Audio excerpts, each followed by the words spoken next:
Students, কেমন আছো তোমরা? আশা করি ভালো আছো। তো এই গত কয়েক ক্লাসে আমরা ন্যারেশনের আলোচনা করছিলাম। আজকের ক্লাসেও আমরা ন্যারেশনের আলোচনাই করব এবং আশা করছি আরও দুই একটা ক্লাসের পরেই আমাদের ন্যারেশনের আলোচনা যেটা থাকবে সেটা শেষ হয়ে যাবে এবং আমরা ন্যারেশনে ভালোভাবে আনসার করতে পারবো। তো আজকেও আমরা রুলগুলো জানবো, রুলগুলো কিভাবে কাজ করে সেটাও জানবো এবং রুলগুলো অ্যাপ্লাই করে কিভাবে আমরা ডিরেক্ট থেকে ইনডিরেক্ট সেন্টেন্সে প্রপারলি সেন্টেন্স ট্রান্সফর্ম করতে পারবো সেটার উপায় আমরা জানবো। তো আসো আজকে প্রথম রুলটা আমরা জেনে নেই। Interrogative sentences. ইন্টারোগেটিভ সেন্টেন্সেস হচ্ছে প্রশ্নবোধক বাক্য। Since there are two kinds of questions, one being WH questions and the other being yes or no questions, there are two ways of changing the two different questions. অর্থাৎ আমরা জানি যে interrogative question দুই ধরনের হয়ে থাকে। প্রথমত একটি হয়ে থাকে WH কোয়েশ্চেন। WH কোয়েশ্চেন হচ্ছে WH ওয়ার্ড যেমন হু, হুম, ওয়্যার, ওয়েন, হাউ, এগুলো WH ওয়ার্ডস। এই সকল ওয়ার্ড দিয়ে যখন কোনো কোয়েশ্চেন স্টার্ট হয় সেই সকল কোয়েশ্চেনকে WH কোয়েশ্চেন্স বলা হয়। এবং ইয়েস অর নো কোয়েশ্চেন যেগুলো, ইয়েস অর নো কোয়েশ্চেন হচ্ছে যদি এমন কোনো প্রশ্ন করা হয় যেটির উত্তর শুধুমাত্র ইয়েস আসে কিংবা নো আসে, সেগুলোকে ইয়েস অর নো কোয়েশ্চেন্স বলা হয়। তাহলে আমরা বুঝলাম যে ইন্টারোগেটিভ সেন্টেন্স দুই ধরনের হয়ে থাকে প্রধানত অর্থ অনুযায়ী। এখন যেহেতু ইন্টারোগেটিভ সেন্টেন্স দুই ধরনের হয়ে থাকে, এ কারণেই দুই ধরনের ডিরেক্ট ইন্টারোগেটিভকে দুইভাবে ইনডিরেক্টে ট্রান্সফর্ম করা যায়। যেমন এই সেন্টেন্সটি দেখো, Lenny said to Baxter, how long will you take. এখানে প্রশ্নটি পড়ো কোটেশন মার্কের ভিতরে, অর্থাৎ রিপোর্টেড স্পিচটি দেখো, how long will you take. How long will you take একটি WH কোয়েশ্চেন। হাউ এমন একটি শব্দ যেটি H দ্বারা শুরু হওয়া সত্ত্বেও একে WH এর কোয়েশ্চেনের মধ্যেই ধরা হয়। তো এই কোয়েশ্চেনটি যেহেতু WH কোয়েশ্চেন, এই জন্যে আমরা এটাকে ইয়েস অর নো কোয়েশ্চেনের রুল দ্বারা চেঞ্জ করতে পারবো না, কেননা এটা হবে না। এই কারণে আমাদের WH কোয়েশ্চেনের রুলই ফলো করতে হবে। তো আসো আমরা রুলটি জেনে নেই। As you can see, the statement above is a WH question. You need to make the following changes in turning these sort of direct questions into an indirect statement. অর্থাৎ আমরা রুলগুলি এখন দেখে নিব। Instead of writing told, replace the said to with asked. Remember, you should not add a to after using asked, regardless of the reporting speech having an object or not. অর্থাৎ আমরা assertive সেন্টেন্সে জেনেছিলাম যে আমরা সাধারণত shed টুকে টোল্ডে রূপান্তরিত করি, এবং যদি আমরা সেড টুকে টোল্ডে রূপান্তরিত না করে যদি আমরা সেড টুই রাখি, সে তারপরে আমরা অবজেক্ট লিখে থাকি, অর্থাৎ the person who is speaking এর পরে যে person who is being spoken to say হচ্ছে আমাদের অবজেক্ট। কিন্তু ইন্টারোগেটিভ সেন্টেন্সের ক্ষেত্রে আমরা টোল্ড লিখব না কিংবা সেড টুও লিখব না। আমরা যে কথাটি লিখব সেই ওয়ার্ডটি হচ্ছে আস্কড, এবং আমাদেরকে এটা মনে রাখতে হবে এই যে আস্কড এর পরে কখনো আমরা টু প্রেপোজিশনটি ব্যবহার করতে পারবো না, কেননা টু প্রিপোজিশনটি ব্যবহার করলে এটি গ্রামাটিক্যালি ভুল হবে। তো দেখো আমি কি করেছি, লেনি আস্কড ব্যাক্সটার। এখানে দেখতে পাচ্ছ যে লেনি আস্কডের পরে টু শব্দটি ব্যবহার করা হয়নি, যদিও আস্কডের পরে একটি অবজেক্ট রয়েছে অর্থাৎ ব্যাক্সটার রয়েছে। এই কারণে আমরা আস্কডের পরে কোনো টু প্রেপোজিশন ব্যবহার করব না। তারপরে আমরা যে কাজটি করব সেটি হচ্ছে write the WH question word without making any changes to it. অর্থাৎ দেখো আমরা হাউ যে আছে, হাউ শব্দটিকে কোনো প্রকার চেঞ্জ না করে অবজেক্টের পরে অর্থাৎ পার্সন বিইং স্পোকেন টু, অর্থাৎ এই সেন্টেন্সের যে ব্যাকস্টার, সে ব্যাকস্টারের পরেই আমরা হাউ শব্দটি লিখে ফেলেছি। অর্থাৎ আমরা সাবজেক্ট এবং যে চেঞ্জ হওয়া যে ওয়ার্ড এবং অবজেক্ট এগুলো লেখার পরে আমরা WH কোয়েশ্চেনটি লিখব। এরপর change the other parts of the sentence according to the general rules of indirect sentence. অর্থাৎ এরপরে আমরা যে কাজটি করব WH ওয়ার্ডটি লেখার পরে আমরা সাধারণ যে রুল আছে, জেনারেল যে রুল আমরা এতদিন শিখেছি সেই রুলটি অ্যাপ্লাই করেই বাকি সেন্টেন্সের যে পার্টগুলি আছে সেই পার্টগুলি চেঞ্জ করে ফেলবো। যেমন আমরা যদি আবার এই সেন্টেন্সটি দেখি, Lenny said to Baxter, how long will you take. এখানে আমরা যে চেঞ্জটি করেছি সেই চেঞ্জটি দেখো, লেনি আস্কড ব্যাক্সটার হাউ, এরপরে বাকি অংশগুলি দেখো, লং, হি, ইউ হিতে পরিবর্তিত হয়ে গিয়েছে, কেননা দুটোই এখানে সাবজেক্ট এবং অবজেক্ট উভয় third person singular number. Will উডে পরিণত হয়ে গিয়েছে এবং টেকই রয়েছে, কেননা এটি এখানে ভার্ব হিসেবে কাজ করছে না, এখানে এটি অ্যাডভার্ব হিসেবে কাজ করছে। How long he would take, এখানে হি এর পরে বি আছে, অর্থাৎ হি দ্বারা ব্যাকস্টারকে বোঝানো হচ্ছে। তো আসো আমরা এই রুলগুলি অ্যাপ্লাই করে একটি ছোট্ট এক্সারসাইজ করে ফেলি। এক্সারসাইজটি হচ্ছে, আমি বোর্ডে তোমাদেরকে 5টি প্রশ্ন দিচ্ছি। এই যে 5টি প্রশ্ন দেখতে পাচ্ছ, এই প্রত্যেকটি ইন্টারোগেটিভ সেন্টেন্স। এই ইন্টারোগেটিভ সেন্টেন্সগুলো প্রত্যেকটি WH কোয়েশ্চেন দ্বারাই শুরু হয়েছে। তোমরা দেখতে পাচ্ছ যে Sam said where are you going, Rita said how is he doing, Masud said who were you with, Nora said when is the play, Bob said which book did you need. এখানে দেখতে পাচ্ছ যে বিভিন্ন ধরনের টেন্স রয়েছে এবং বিভিন্ন ধরনের সাবজেক্ট রয়েছে, ভার্ব রয়েছে, কিন্তু প্রত্যেকটি প্রশ্ন WH ওয়ার্ড দ্বারা শুরু হচ্ছে। তো তোমাদেরকে এই 5টি প্রশ্নের উত্তর লেখার জন্য আমি 5 মিনিট সময় দিচ্ছি। এই 5 মিনিটের মধ্যে তোমরা এই কোয়েশ্চেনগুলির আনসার করে ফেলো। তোমাদের সময় শুরু হচ্ছে এখন।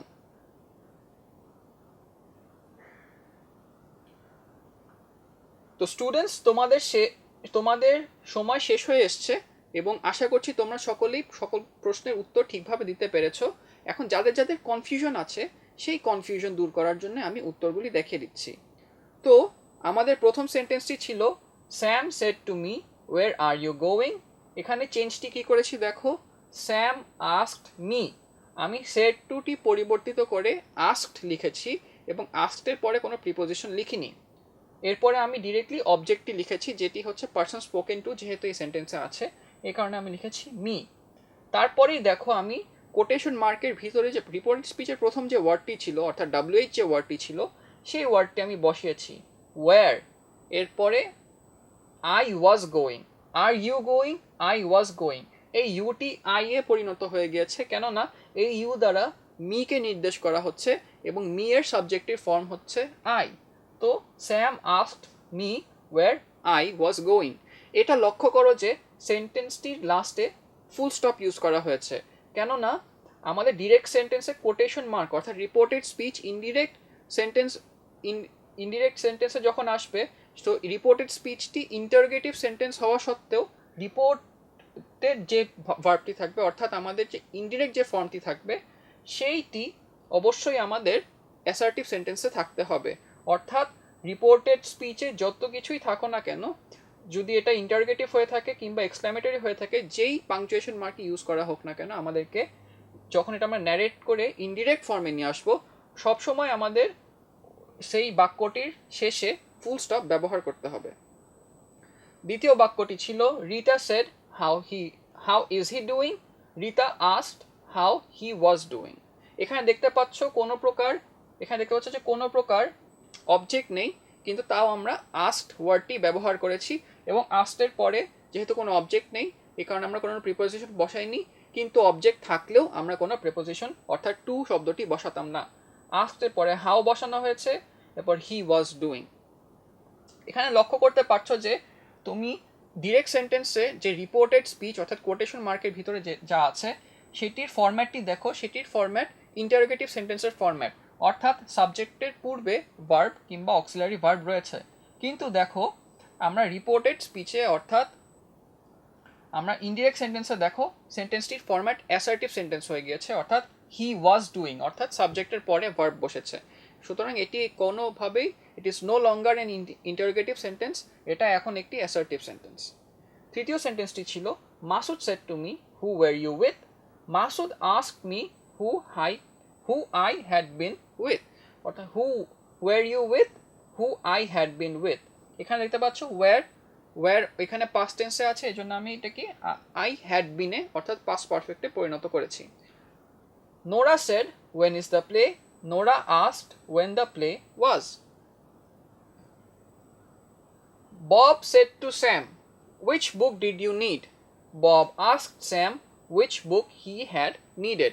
অর্থাৎ দেখতে পাচ্ছ যে প্রত্যেকটি সেন্টেন্সে আমাদের সাবজেক্টের পর আমরা আস্কড শব্দটি ব্যবহার করেছি এবং আমরা ডিরেক্ট সেন্টেন্সের ভার্ব এবং সাবজেক্টের যে পজিশনটি ছিল সেই পজিশনটি পাল্টে দিয়েছি, এবং সেন্টেন্সের শেষে আমরা ফুল স্টপ ব্যবহার করেছি কোটেশন মার্ক ব্যবহারের বদলে।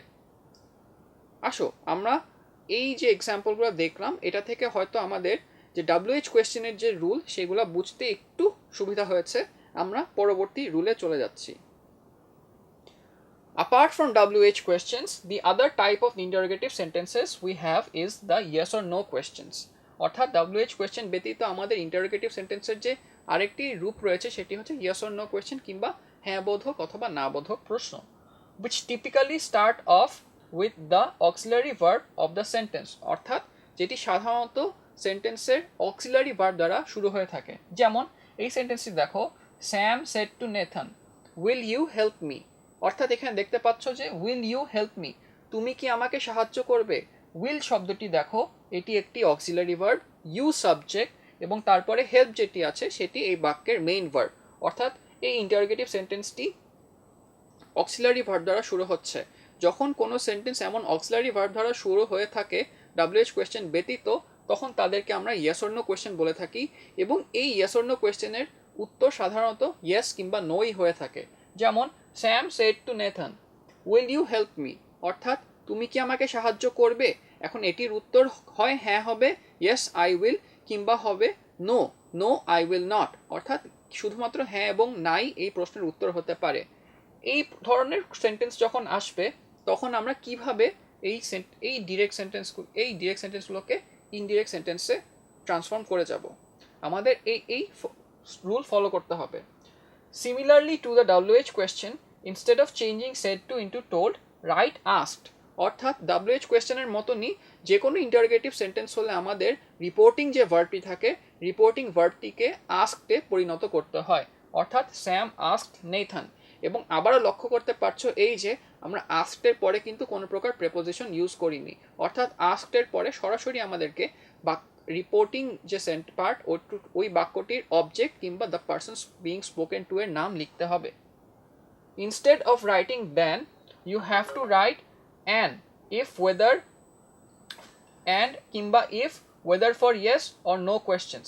স্যাম আস্কড নেথান ওয়েদার, অর্থাৎ দেখতে পাচ্ছ যে আমরা স্যাম আস্কড নেথান এরপরে আমরা ওয়েদার লিখেছি কিংবা আমরা ইফও লিখতে পারি, এটা সম্পূর্ণ আমাদের উপর। Now write the indirect form of the reported speech as if it were an assertive sentence. অর্থাৎ আমরা যে কাজটি করব সেটা হচ্ছে যে আমরা যে দেখতে পাচ্ছ যে বাকি যে প্রশ্ন অংশটি রয়েছে, যে এখানে আমরা যে প্রশ্নে চলে যাই সেটা হচ্ছে Sam said to Nathan will you help me. এটি একটি ইন্টারোগেটিভ ফর্ম, কিন্তু আমরা যদি এটিকে অ্যাসার্টিভ ফর্মে নিয়ে যাই তাহলে এই ফর্মটি পাল্টে হয়ে যাবে ইউ উইল হেল্প মি। তো এই কারণে আমরা যে কাজটি করব সেটা হচ্ছে আমরা ওয়েদার লেখার পরে ওই ইন্টারোগেটিভ যে অংশ পার্টটি আছে সেটিকে আমরা অ্যাসার্টিভে পরিণত করব এবং ওই অ্যাসার্টিভ সেন্টেন্সটিকে আমরা ন্যারেশন ফর্মে নিয়ে আসবো। অর্থাৎ উইল ইউ হেল্প মিকে আমরা হি উইল হেল্প মিতে পরিণত করে ফেলেছি এবং হি উইল হেল্প মিকে আমরা প্রপার ন্যারেশনের রুলস অ্যাপ্লাই করে কিছু কিছু যে সব জায়গায় চেঞ্জ আসা দরকার সেই চেঞ্জগুলো করেছি। যেমন Sam asked Nathan if he would help him. দেখো will you help me, he will help me, Sam asked Nathan if he would help him. তো আমাদের প্রশ্ন ছিল Sam said to Nathan will you help me, Sam asked Nathan if কিংবা whether তুমি যেটা খুশি লিখতে পারো, if he would help him. এখানে আমরা এন এবং এস দ্বারা প্রপারলি সাবজেক্ট এবং অবজেক্টকে নির্দেশ করেছি। আসো এই রুলটি ফলো করেই আমরা পরবর্তী যে কিছু এক্সারসাইজ আছে সেই এক্সারসাইজগুলি করে ফেলি। সেন্টেন্সগুলি দেখতে পাচ্ছ, Raja said to Mohan are you going home today, my friend said to me will you not help me, Sam said to Dola did you eat mangoes, will you have dinner with me or not, ask Shakawat. এখানে দেখতে পাচ্ছ যে subject যে আছে সে একদম শেষে রয়েছে। Did none of you complete the project, the teacher wondered. এখানেও দেখতে পাচ্ছ যে সাবজেক্ট সে একদম বাক্যের শেষে রয়েছে। তোমাদেরকে এই 5টি সেন্টেন্স করার জন্য আবারও 5 মিনিট সময় দিচ্ছি, তোমরা ঝটপট এই প্রশ্নগুলোর উত্তর লিখে ফেলো। তোমাদের শুরু হচ্ছে এখন। তো স্টুডেন্টস, তোমাদের সময় শেষ এবং আশা করছি তোমরা সকলেই সঠিক উত্তর দিতে পেরেছো, কিন্তু কোনো কনফিউশন থাকলে এই যে উত্তরগুলি দেখাচ্ছি, উত্তরগুলো দেখে তোমরা কনফিউশনগুলো দূর করে নাও। রাজা said to Mohan, "Are you going home today?" রাজা asked Mohan if he was going home that day. Today that day তে পরিণত হয়ে গেছে। আর you he তে পরিণত হয়ে গিয়েছে। going home was going home অর্থাৎ প্রেজেন্ট পাস্টে পরিণত হয়ে গিয়েছে। দেখতে পাচ্ছ রাজা asked Mohan, এবং যেহেতু এটি একটি yes or no কোয়েশ্চেন, কেননা অক্সিলারি ভার্ব দ্বারা শুরু হয়েছে, এই কারণে আমরা if শব্দটি ব্যবহার করেছি। My friend said to me, "Will you not help me?" My friend asked me if I would not help him. খুবই সহজ। Sam said to Dola, "Did you eat the mangoes?" Sam asked Dola if she had eaten the mangoes. Did you eat the mangoes? Did শব্দটি auxiliary verb এবং এটি একটি past ফর্মে রয়েছে, এই কারণে আমরা এটিকে পাস্ট পারফেক্টে নিয়ে গিয়েছি যে Sam asked Dola if she had eaten the mangoes. Will you have dinner with me or not? Asked Shakawat. Shakawat asked whether I would have dinner with him or not. এখানে দেখতে পাচ্ছ যে asked Shakawat অর্থাৎ subject একদম শেষে রয়েছে, এই কারণে আমরাকে একদম প্রথমে নিয়ে চলে এসেছি, অর্থাৎ Shakawat asked whether I would have dinner with him or not. Did none of you complete the project? The teacher wondered. The teacher wondered if none of us had completed the project. এখানে দেখতে পাচ্ছ যে শব্দটি রয়েছে এখানে asked এর পরিবর্তে রয়েছে wondered। এরকম সেন্টেন্সে যদি কিছু স্পেসিফিক ওয়ার্ড দেওয়া থাকে কোনো প্রশ্ন আস্ক করার জন্য, তাহলে তোমাদেরকে যখন ন্যারেট করে ইনডিরেক্ট ফর্মে নিয়ে আসবে তখন ওই ওয়ার্ডটি ইউজ করতে হবে, অর্থাৎ the teacher wondered if none of us had completed the project. আশা করছি তোমাদের সকলের উত্তর মিলে গিয়েছে। শুধু ই নাম্বার যেটি রয়েছে, ই নাম্বারটি একটু ভিন্ন ছিল, এবং ওই ভিন্নতার যে ফলটি আসবে, যে আনসারটি হবে, সেটি তোমরা এখানে দেখে ফেলেছো, এবং আশা করছি তোমাদের জন্য এটি হেল্পফুল হয়েছে। এবং এমন কোনো কনফিউজিং বা এক্সেপশনাল সেন্টেন্স থাকলে তোমরা খুব সহজে এটার আনসার করতে পারবে। আমরা পরবর্তী কোয়েশ্চেনে বা পরবর্তী রুলে চলে যাচ্ছি। Yes or no questions may sometimes not appear in their usual correct form, but rather they sometimes will be written in the form of an assertive sentence, but having an interrogative mark at the end. অর্থাৎ কখনো কখনো yes or no question auxiliary verb দ্বারা শুরু না হয়ে সাধারণ assertive সেন্টেন্সের মতন স্ট্রাকচারে শুরু হবে, কিন্তু তাদের শেষে একটি কোয়েশ্চেন চিহ্ন থাকবে। Those questions will still be counted as yes or no questions, and thus they will be changed as such.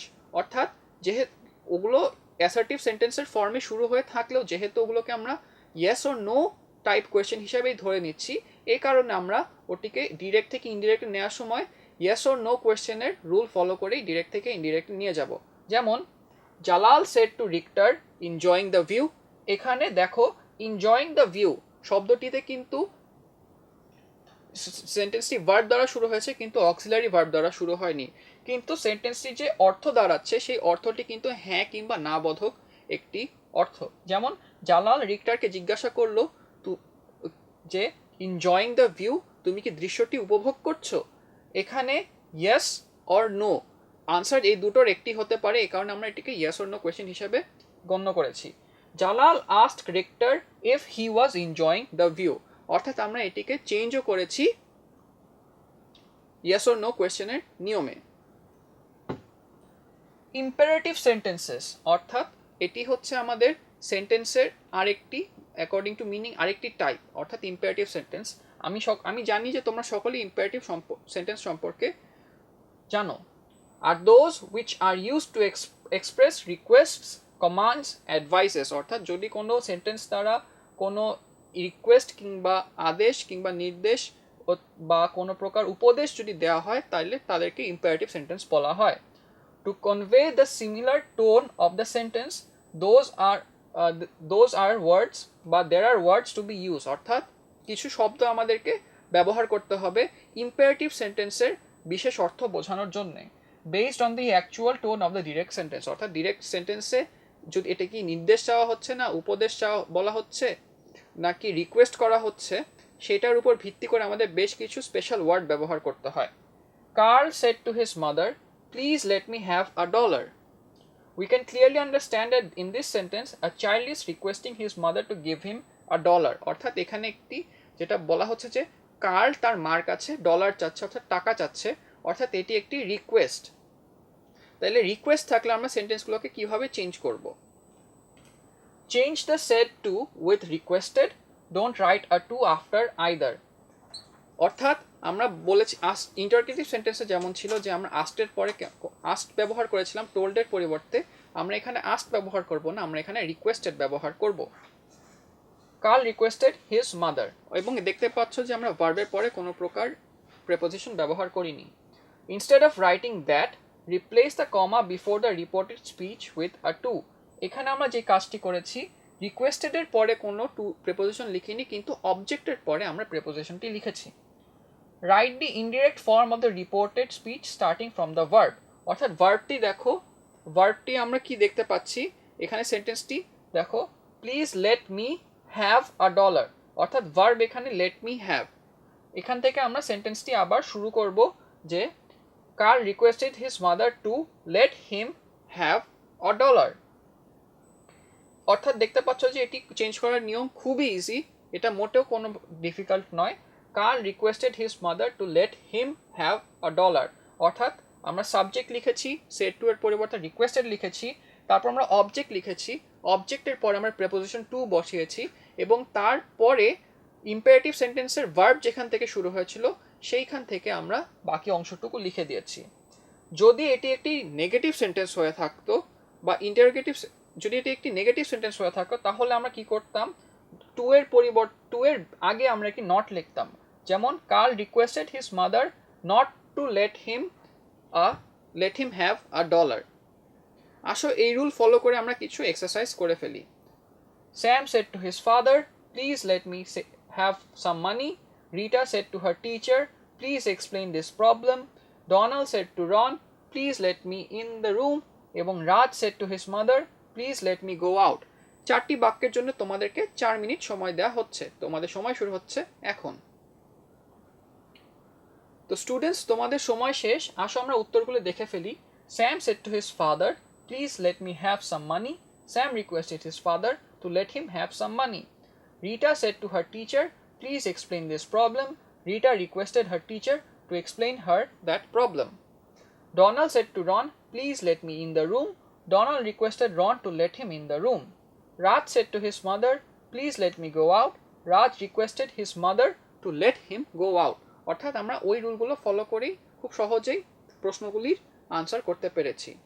তো এর দ্বারা আমাদের আজকের ডিসকাশন শেষ হচ্ছে, আমাদের ন্যারেশন ডিসকাশন একদম শেষ হয়ে আসছে, কিছু অংশ বাকি রয়েছে, সেই অংশগুলি আমরা খুব শীঘ্রই শেষ করে ফেলব। এবং প্রতিবারের মতনই প্রত্যেক ক্লাসের শেষে আমরা একাডেমিক পার্টের পর আমি তোমাদেরকে কিছু নীতিবিধানের ব্যাপারে কথা বলি। তো আজকে নীতিবিধানের শিক্ষণীয় বিষয় হচ্ছে ধৈর্য। ধৈর্য কিংবা পেশেন্স। পেশেন্স কি? ধৈর্য হলো সহনশীলতার সাথে কঠিন পরিস্থিতি মোকাবেলা করে টিকে থাকা। ধৈর্য সম্পর্কে শেখ সাদি, যিনি ফার্সি কবি এবং মধ্যযুগীয় সময়ের সাহিত্যিক, তিনি বলেছেন, ধৈর্য ধারণ করো, সব কিছু সহজ হওয়ার আগে কঠিন মনে হয়। অর্থাৎ কোনো কষ্ট পার হবার আগে অবশ্যই কষ্টে আছি, কিন্তু কষ্টর মধ্য দিয়ে আমরা ধৈর্য ধরে থাকলেই আমরা সহজেই কষ্টটি পার করে ফেলতে পারবো। তো স্টুডেন্টস, আজকে আমাদের সময় একেবারেই শেষ। আশা করছি আমাদের একাডেমিক পার্ট এবং নীতিবিধানের শিক্ষার পার্ট তোমাদের কাছে ভালো লেগেছে, এবং ন্যারেশনের ডিসকাশন আমরা আগামী কয়েক ক্লাসের মধ্যেই শেষ করে ফেলবো। তো এই পর্যন্ত তোমাদের সাথে দেখা করার জন্য আমি অধীর আগ্রহে অপেক্ষা করলাম। তোমরা সকলে ভালো থেকো। Have a good day and thank you very much.